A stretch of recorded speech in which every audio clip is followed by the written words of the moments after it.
ఒక రాజు తన సొంత మేనల్లుడే ఒక కొత్త ఆధ్యాత్మిక మార్గాన్ని బోధిస్తున్నాడని తెలిస్తే ఏం చేస్తాడు? ముఖ్యంగా ఆ రాజు అప్పటికే దేశంలో ఉన్న మరో గొప్ప గురువుని అనుసరిస్తున్నప్పుడు. ఇది ఏదో కథలా అనిపించొచ్చు, కాని బౌద్ధ గ్రంథాలలో మనకు కనిపించే ఒక నిజమైన, ఆసక్తికరమైన సంఘటన. ఈరోజు మనం వప్ప అనే రాజు గురించి కొంచెం లోతుగా చర్చిద్దాం. మన దగ్గరున్న ఆధారాలు ఆయన జీవితంలో వచ్చిన ఒక కీలకమైన మార్పును వివరిస్తున్నాయి. వప్ప ఎవరు, ఆయన తన పాత నమ్మకాలను ఎందుకు ప్రశ్నించారు, ఇంకా బుద్ధుని బోధనలలో ఆయనను అంతగా ఆకట్టుకున్న విషయమేమిటో వివరంగా చూద్దాం. అవును, ఇది కేవలం ఒకరు గురువును మార్చుకున్న కథ కాదు. ఇది ఒక తీవ్రమైన సత్యాన్వేషి తన జీవితకాలపు అన్వేషణకు ఒక ఆచరణాత్మక మార్గాన్ని కనుగొన్న కథ. ఈ కథకు కేంద్రబిందును ఆశ్రవాలు అనే భావన. ఆశ్రవాలు అంటే మనస్సులోని మలినాలు లేదా మనల్ని సంసారంలో బంధించే కాలుష్యాలు. ఈ ఆశ్రవాలను అర్థం చేసుకోవడంలో, వాటిని ఎలా నిర్మూలించుకోవాలనే విషయంలో ఉన్న తేడానే వప్ప జీవితాన్ని పూర్తిగా మార్చేసింది. అయితే ఈ విషయాన్ని కొంచెం విడమరిచి చూద్దాం. అసలీ వప్ప ఎవరు? ఈయన సాధారణ వ్యక్తి కాదు కదా? అస్సలు కాదు. మన ఆధారాల ప్రకారం ఆయన ఒక శాక్యరాజు. అన్నిటికన్నా ఆసక్తికరమైన విషయమేమిటంటే ఆయన గౌతమ బుద్ధునికి స్వయానా బాబాయి. బాబాయా? అవును, శుద్ధోదన మహారాజు సోదరులలో ఒకరు. ఇది ఈ కథకు ఒక చాలా వ్యక్తిగతమైన కోణాన్నిస్తోంది. అంటే తన అన్న కొడుకే ఇప్పుడు ఒక కొత్త మార్గాన్ని బోధిస్తున్నాడు. అది కొంచెం ఇబ్బందికరమైన పరిస్థితే. పైగా ఆయన అప్పటికే ఒక మార్గంలో ఉన్నారు కదా? ఖచ్చితంగా. ఆయన మొదట నిగ్రంథ నాటపుత్రుని అనుచరుడు. ఆయనే మనకు జైనమత స్థాపకులైన మహావీరుడుగా సుపరిచితులు. ఓ, మహావీరుడా! అవును. దీన్ని బట్టి వప్ప అప్పటికే ఒక గంభీరమైన ఆధ్యాత్మిక మార్గంలో ఉన్నారని, ఆయన ఒక అనుభవజ్ఞుడైన సత్యాన్వేషి అని అర్థమవుతోంది. ఆయన ఈ విషయాలకు కొత్తేమీ కాదు. రాజుగా ఉన్నా కూడా సత్యం కోసం తపనపడుతున్న వ్యక్తి. ఒక రాజుగా, బుద్ధుని బంధువుగా ఉంటూ, మరో ముఖ్యమైన ఆధ్యాత్మిక గురువు శిష్యుడిగా ఉండటం, ఇది చాలా సంక్లిష్టమైన ప్రారంభం. మరి తన మేనల్లుడు చెప్పాడని గురువును మార్చడం అంత సులభమా? బంధుత్వం ఈ నిర్ణయంపై ఏమైనా ప్రభావం చూపి ఉంటుందా? అది ఆసక్తికరమైన ప్రశ్నే. కాని ఆధారాలు చూస్తే ఆయన నిర్ణయం వెనుక బంధుత్వం కన్నా చాలా బలమైన తాత్విక కారణాలున్నాయని స్పష్టమవుతోంది. ఆయన కేవలం ఏదో ఒకటి నమ్మేయాలని అనుకోలేదు. ఆయన నిజంగా సమాధానాల కోసం వెతుకుతున్నారు. ఈ కథలో మలుపు ఒక సంభాషణతో మొదలవుతుందని మనకు తెలుసు. వప్ప బుద్ధుని ముఖ్య శిష్యులలో ఒకరైన గొప్ప శక్తులున్న భిక్షువు మొగ్గలానుని అవును, మొగ్గర్లానుని కలుస్తారు. వారి మధ్య ఏం చర్చ జరిగింది? ఆధారాలు స్పష్టంగా ఆశ్రవాల గురించే చర్చ జరిగిందని చెబుతున్నాయి. ఆశ్రవాలు అంటే చెప్పాను గదా, మానసిక మలినాలు, తీరని కోరికలు లేదా వాసనలు. సాంకేతికంగా చెప్పాడంటే మనల్ని ఈ సంసార చక్రంలో బంధించి ఉంచే కాలుష్యాలు.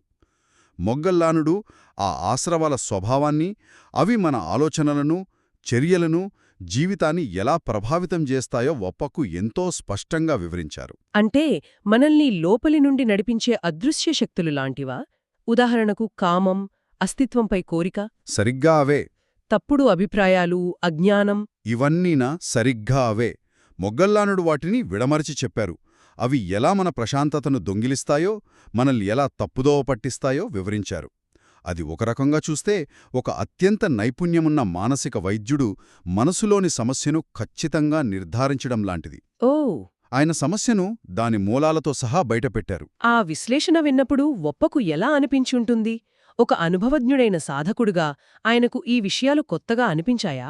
ఖచ్చితంగా కొత్తగా, మరింత లోతుగా అనిపించాయి. మొగ్గల్లానుడు విశ్లేషణ ఎంత పదునుగా ఉందంటే ఉప్పలాంటి వ్యక్తికి కూడా అదొక కొత్త అవగాహననిచ్చింది. అయితే ఇక్కడే ఒక కీలకమైన విషయముంది. సమస్యను నిర్ధారించడం ఒక ఎత్తు అయితే, దానికి చికిత్స కనుక్కోవడం మరో ఎత్తు. నిజమే. మొగ్గల్లానుడు సమస్యను అద్భుతంగా నిర్వచించారు. కాని ఆ తర్వాతే అసలు కథ మొదలైంది. ఇక్కడే బుద్ధుడు ప్రవేశిస్తారు. ఆ చర్చ జరుగుతున్నప్పుడే బుద్ధుడు స్వయంగా అక్కడికి వస్తారు. ఆయన రాకతో ఆ సంభాషణ ఎలా మారిపోయింది? కేవలం ఇంకొకరు వచ్చి అదే విషయం చెప్పారా, లేక ఏదైనా తేడా ఉందా? చాలా పెద్ద తేడా ఉంది. వప్ప పరివర్తనకు ఇదే మూలం. మొగ్గల్లానుడు ఆశ్రవాలు ఏమిటి, అవి ఎందుకు సమస్య అని వివరిస్తే, బుద్ధుడు ఆ సంభాషణను పూర్తిగా మరో స్థాయికి తీసుకెళ్లారు. అలాగా? ఆయన ఎలా అనే ప్రశ్నకు సమాధానమిచ్చారు. ఆశ్రవాలను కేవలం గుర్తించడమే కాకుండా వాటిని సమూలంగా, శాశ్వతంగా ఎలా నిర్మూలించుకోవాలో ఒక స్పష్టమైన ఆచరణాత్మక శిక్షణా మార్గాన్ని బోధించారు. ఆ ఇది ఆసక్తికరంగా ఉంది. అంటే ఒకరు వ్యాధి లక్షణాలను, కారణాలను వివరిస్తే మరొకరు దానికి పూర్తి చికిత్సా విధానాన్ని, మందులను. అవును, తీసుకోవాల్సిన జాగ్రత్తలను కూడా వివరించారన్నమాట. సరైన పోలిక. బుద్ధుడు కేవలం సిద్ధాంతాన్ని చెప్పి ఆగిపోలేదు. ఆయన ఒక పద్ధతిని, ఒక క్రమశిక్షణను, ఒక అభ్యాసాన్ని అందించారు. ఆయన అందించిన ఆ శిక్షణే ప్రసిద్ధమైన ఆర్యాష్టాంగ మార్గం. ఆర్యాష్టాంగ మార్గం అంటే మన ఆలోచనల నుండి మన చర్యల వరకు, మన జీవనశైలి నుండి మన ఏకాగ్రత వరకు, జీవితంలోని ప్రతి అంశాన్ని శుద్ధి చేసే ఒక 8 అంచెల ప్రణాళిక. ఇది కేవలం తత్వం కాదు, ఒక సంపూర్ణమైన జీవన విధానం. ప్రతి అడుగు ఆ మానసిక మలినాలను ఎలా శుభ్రపరుస్తుందో ఆయన వివరించారు. ఇక్కడే నాకొక సందేహం వస్తోంది. అప్పటికే మహావీరుని అనుచరుడుగా ఉన్న వప్పకు క్రమశిక్షణ, తపస్సు లాంటివి కొత్తగాదు కదా. కఠినమైన తపస్సు కూడా ఒక రకమైన శిక్షణే. మరి బుద్ధుడు చెప్పిన శిక్షణలో అంత కొత్తదనం, అంత ప్రత్యేకతేముంది? చాలా మంచి ప్రశ్న. ఇక్కడే మనం 2 మార్గాల మధ్య ఉన్న తాత్విక వ్యత్యాసాన్ని లోతుగా చూడాలి. జైన తత్వశాస్త్రం ప్రకారం కర్మ అనేది మన ఆత్మకు అంటుకునే ఒక సూక్ష్మమైన భౌతిక పదార్థం లాంటిది. భౌతిక పదార్థమా? అవును. దాన్ని శరీరాన్ని కష్టపెట్టే కఠినమైన తపస్సు అనే అగ్నితో కాల్చివేయాలి. అది ఒక రకమైన భౌతిక శుద్ధి ప్రక్రియ.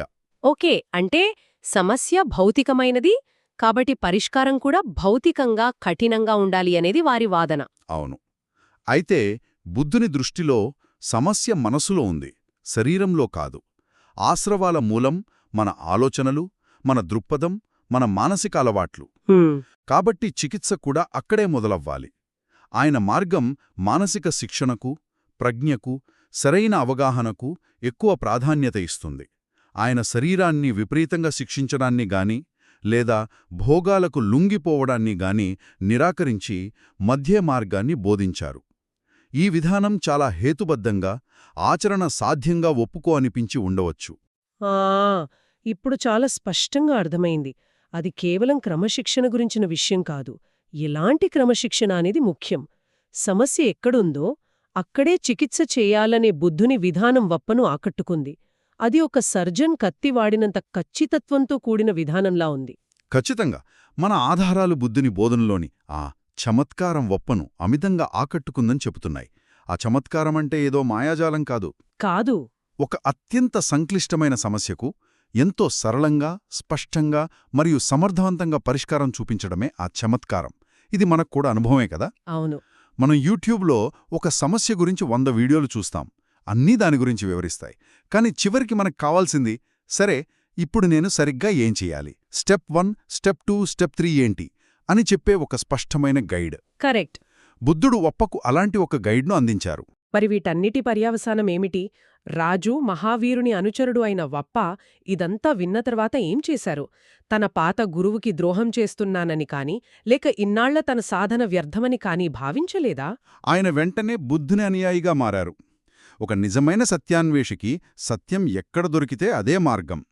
ఆయనొక గురువు నుండి మరో గురువు దగ్గరకు మారడమనేది వ్యక్తిగత ద్రోహంగా కాకుండా తన ఆధ్యాత్మిక ప్రయాణంలో ఒక అనివార్యమైన ముందడుగ్గా భావించుంటారు.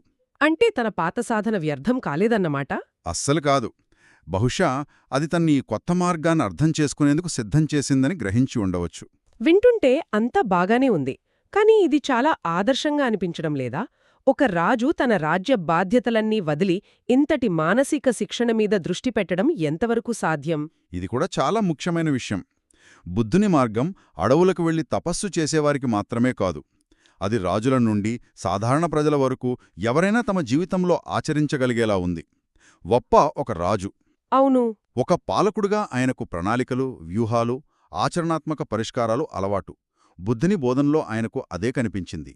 అది గాలిలో మేడలు కట్టే తత్వంలా కాకుండా నేలమీద నడిపించే ఒక నక్కరమైన మార్గంలా కనిపించింది. ప్రజ్ఞ, శీలం, సమాధి అనే 3 స్తంభాలపై ఆధారపడిన ఈ శిక్షణ ఒక సైనికుడికిచ్చే శిక్షణల క్రమపద్ధతిలో ఫలితాల్నిచ్చేదిగా ఆయనకు తోచింది. అంటే ఆయన రాజరికపు ఆలోచనా విధానానికి కూడా ఈ మార్గం సరిగ్గా సరిపోయింది. ఒక సమస్య ఉంది, దానికొక వ్యూహముంది, ఆ వ్యూహాన్ని అమలు చేస్తే ఒక ఫలితమొస్తుంది. చాలా స్పష్టంగా ఉంది. సరిగ్గా అదే. ఆయనకొక మ్యాప్ దొరికినట్టయింది. అంతకుముందు ఆయన అడవిలో దారి వెతుకుతున్న యాత్రికుడు. ఆయనకు గమ్యం తెలుసు, కాని దారి తెలియదు. అంతే. ఇప్పుడు ఆయన చేతిలో ఒక స్పష్టమైన మార్గంతో కూడిన పటముంది. ఆ పటమే ధర్మం. అందుకే ఆయన బుద్ధుని జ్ఞానానికి ముగ్ధుడయ్యాడని మనకు ఆధారాలు చెబుతున్నాయి. ఒక గొప్ప గురువుని అనుసరిస్తున్న వప్ప తన మేనల్లుడు చూపిన మరో మార్గం వైపు ఎలా ఆకర్షితుడయ్యాడో మనం వివరంగా చూశాం. ఆయన కథ కేవలం జ్ఞానాన్ని వెతకటం మాత్రమే కాదు, ఆచరణా సాధ్యమైన సరైన మార్గాన్ని అన్వేషించడం ఎంత ముఖ్యమో మనకు గుర్తుచేస్తోంది. ఇక్కడ ఆశ్చర్యకరమైన విషయం ఏమిటంటే, ఒకే ఒక్క సంభాషణ ఒక వ్యక్తి ఆధ్యాత్మిక జీవితాన్ని ఎలా మలుపు తిప్పగలదో చూడవచ్చు. మొదట మొగ్గలానునితో, ఆ తర్వాత బుద్ధునితో జరిగిన చర్చ వప్ప జీవితాన్ని శాశ్వతంగా మార్చేసింది. నిజమే. సమస్యను లోతుగా అర్థం చేసుకోవటం నుండి దాన్ని చురుకుగా పరిష్కరించే ఒక శిక్షణా పద్ధతిని నేర్చుకోవటం వైపు మారడమే వప్ప పరివర్తనకు కారణమైంది. కొన్నిసార్లు మనం కూడా ఒకే రకమైన ఆలోచనా విధానంలో ఇరుక్కుపోతాం. మన సమస్యల గురించి మనకు తెలుసు, వాటి గురించి గంటల తరబడి మాట్లాడతాం, విశ్లేషిస్తాం, కానీ వాటిని ఎలా అధిగమించాలో తెలియక అక్కడే ఆగిపోతాం. సరిగ్గా వప్ప కథ కొత్త దారులను, ఆచరణాత్మక పరిష్కారాలను అన్వేషించమని మనకు చెబుతోంది. అవును, కేవలం సమాచారం సేకరించడం వేరు, జ్ఞానాన్ని ఆచరణలో పెట్టే శిక్షణ పొందడం వేరు. వప్పకు ఆ తేడా స్పష్టంగా అర్థమైంది. అందుకే ఆయన తన మార్గాన్ని మార్చుకోవడానికి వెనుకాడలేదు. అహంకారాన్ని పక్కనపెట్టి సత్యానికి, ఆచరణకు శిరస్సు వంచాడు. ఇది మనందరినీ ఆలోచింపచేసి ఒక విషయాన్ని మిగిలించింది. మలినాలను నిర్మూలించే శిక్షణ వప్పను ఆకట్టుకుందని ఆధారాలు పదే పదే చెబుతున్నాయి. ఇది మన జీవితంలో ఎదురయ్యే ఏ సవాలుకైనా అన్వయించుకోవచ్చు. మన వ్యక్తిగత జీవితంలో లేదా వృత్తి జీవితంలో ఒక సమస్య ఎదురైనప్పుడు మనం దాని గురించి విశ్లేషిస్తూ, కారణాలు వెతుకుతూ, ఏమిటి, ఎందుకు అనే ప్రశ్నల వద్దే ఆగిపోతున్నామా? లేక వప్పలాగా ఆ సమస్యను అధిగమించడానికి అవసరమైన ఆచరణాత్మక పద్ధతులు, నైపుణ్యాలు మరియు శిక్షణ కోసం చురుకుగా అన్వేషిస్తున్నామా? వప్ప కథ చెప్పేదేమిటంటే, నిజమైన పరివర్తన ఎలా అనే ప్రశ్నకు సమాధానం దొరికినప్పుడే మొదలవుతుంది.